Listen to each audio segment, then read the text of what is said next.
Балдардын билим деңгээли жеген тамагынан көз каранды. Өнүгүү фракциясынын лидери Бакыт Төрөбаевдин белгилөөсүндө. Курсагы ток баланын сырткы таасирлерди кабыл алуусу жакшырып, келечектүү болот. Ошондуктан биринчи кезекте улуттун генофондуна көңүл буруп, өлкөдөгү бардык мектептеги окуучуларды ысык тамак менен камсыз кылуу негизги милдет. Экономиканын өзү ким негизи өнүктүрөт? Адам. Адам эгерде орукчан болсо, адам билими жок болсо, анда экономикага эч качан салым кошо албайт. Негизги ресурс бул биздин адамзат. Алтын эмес, суу эмес. Эң негизги биздин ресурс бул адам. Эгерде биз мына азыр Турсун Тургунбаев айтып атпайбы? Мектепте 30% балдар армияга бара албай жатат.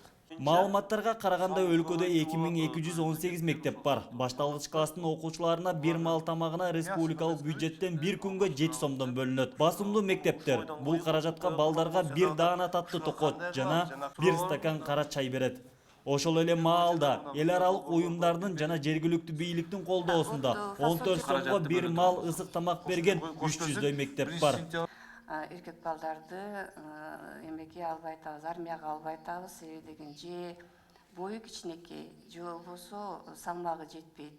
Саламатты сактоо министрлигинин маалыматында республикадагы мектептердин 52%-ында ысык тамак жасоого шарты бар. Калгандарында канализация маселеси чечилбегендиктен тамак жасоого болбойт. Өнүгүү фракциясы каржылык жана ремонт иштерин чечип, жылуу тамакты башталгыч класстарында кошумча 5-6 класстын окуучуларына да берүү тапшырмасын тиешелүү мекемелерге берди. Ошо сүт тамак, фасолду киргизели, өзүбүздөн чыккан. Республика боюнча МТСтерди ачуу боюнча өкмөттүн буйругу чыкканын премьер-министр Темир Сариев 31 марттагы өкмөттүк саатта билдирди. Машина трактордук станцияларды түзүү боюнча өкмөттүн токтому кабыл алынды. Анын негизинде быйыл Айыл банк аркылуу 300 техникасы лизингке берилет. Өлкө боюнча МТСтерди ачуу демилгесин Өнүгүү прогресс фракциясы көтөргөн жана тиешелүү токтом даярдап өкмөткө жөнөтүлгөн. Эми өкмөт буйругунун кандайча аткарыла турганын депутаттар Айыл чарба министрине сурашты. Сариев токтомго кол койдум деп айтты, бирок токтом эмес, буйрук. Ошонун реализациясы кандай болот? Биз Ысык Көл облусунан мен 2 айыл өкмөттүн МТСин көрүп ишин таанышып келдим. Бул жерде ушу орто МТСтер түзүлүп калыптыр. 5-6 трактор, комбайндары, Шаймандарычы? Шаймандары да бар.